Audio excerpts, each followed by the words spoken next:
kegiatan dalam rangka kita menyambut tamu kita hari ini dari kejaksaan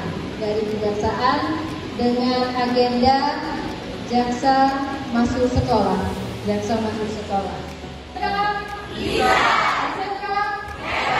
Terima kasih buat Buatan Indonesia.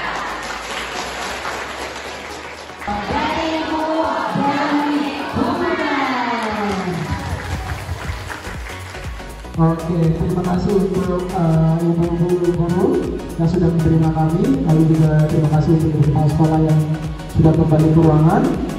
Nah, untuk pembahasan kita hari ini, adik-adik, ini kita akan bahas tentang UU ITE. Saya adalah jaksa fungsional di Kejaksaan Negeri Loksmawe. Mungkin adik-adik sebagian ada yang belum tahu apa sih itu jaksa, apa sih kejaksaan. Karena tadi saya sempat bertanya kepada ibu kepala sekolah dan dari ibu di sini, kalau dari kejaksaan pernah nggak Bu berkunjung ke SMK Negeri 2? Katanya dulu udah pernah ya? Udah pernah belum kami melihat ada jaksa masuk ke sekolah? Oh belum, sudah lupa ya mungkin ya. Yang dulu ada yang pernah jadi inspektur upacara, pernah kan? Oh, sudah lupa ya? Ya dulu banget awal-awal tahun 2000. Oh beda kelasnya. Iya.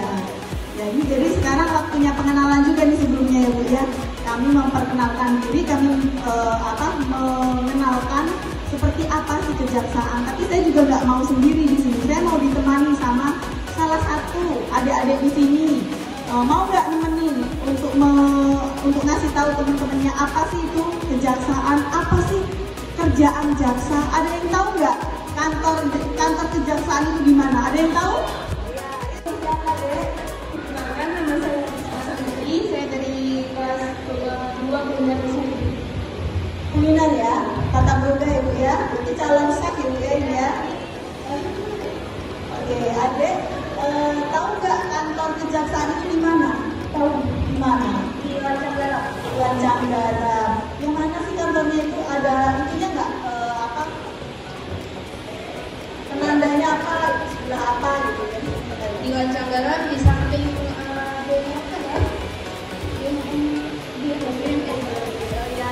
Sebelah kantor-kantor itu ya ada BPS gitu ya. pokoknya kejaksaan tuh tangganya tinggi ya kan? Tangganya tinggi ke atas ya. Udah pernah masuk nggak sebelumnya? Belum. Oh belum pernah. Ya, kapan-kapan main-main ke sana ya. Yang berani maju. Nah, nanti setelah ini ada lagi nih, ada yang berani bertanya, ada yang berani menjawab, ada juga hadiahnya buat yang lain. Undang-undang ini mengatur tentang kebebasan dalam bermedia sosial.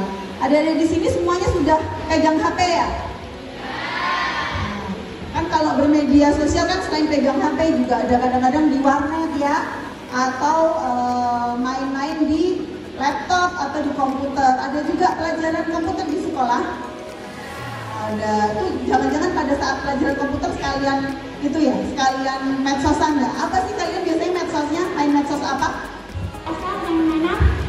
Itu pasalnya mengatur tentang ujaran kebencian.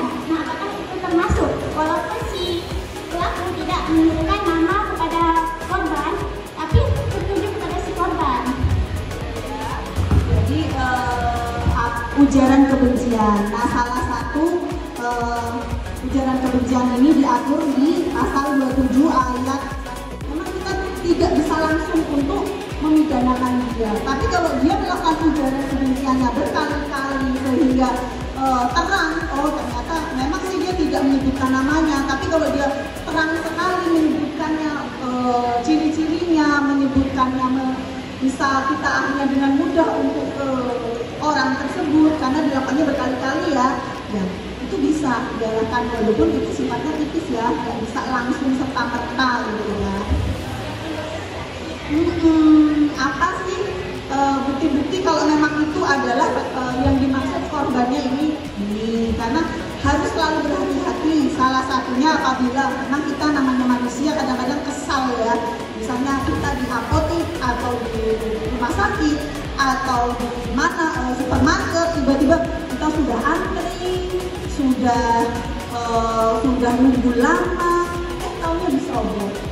Kita kesel, kita sudah protes, kita nggak ditanggapi. Nah, terus kadang-kadang beberapa orang yang belum bisa mengelola. Tidak, tetap kalau adik-adik itu melakukan tindak pidana juga pasti akan mendapatkan hukuman. Nah, memang kalau dari undang-undang peradilan anak sendiri, anak itu tidak langsung serta-merta hukumannya berupa penjara. Kita lihat dia beratnya seperti apa, dalamnya seperti apa, apakah dia tahu. Ancaman hukumannya itu tinggi. Nah, untuk kasus-kasus misalnya sabu, itu kemungkinan besar anak, walaupun dia anak-anak, dia akan tetap di penjara karena dia ancaman hukumannya tinggi. Nah, untuk kasus-kasus yang bersifat ringan, itu kita ada upaya untuk dia dimasukkan, misalnya adalah masuk ke pengawasan atau pengembalian ke orang tua. Kita lihat dulu juga tindak pidananya. Kalau tindak pidananya itu masih ringan, masih efeknya ancaman hukumannya tidak terlalu tinggi, ada kemungkinan dia dikembalikan ke orang tua. Tapi kalau dia berulang lagi, ya dengan terpaksa dia harus masuk ke penjara. Paham ya? Itu bukan berarti ada yang enggak bebas hukum, nggak mungkin saya dihukum, tetap semuanya akan dihukum. Cuma cara atau perlakuannya memang berbeda, sedikit istimewa. Tapi kalau berulang lagi ya istimewamu dicabut ya. Iya, jadi gitu ya. Buat adik-adik, sebisa mungkin jauhi semua tindak pidana, mau itu bullying, mau itu tawuran, atau bahkan juga narkoba. Pelajar, saya hukum. Oke, tepuk tangannya dulu. Terima kasih untuk adik-adik, para ibu guru yang sudah menerima kami di sini. Semoga dengan acara ini kita semua lebih terang dengan hukum, kita semua lebih jauh dari tindak pidana umum maupun tindak pidana korupsi seperti itu. Selanjutnya, mohon maaf, saya Adam dan juga Ibu Reni dan juga para staf-staf intelijen dari Kejaksaan Negeri Sumut undur diri. Wabillahi taufiq wal hidayah. Wassalamualaikum warahmatullahi wabarakatuh.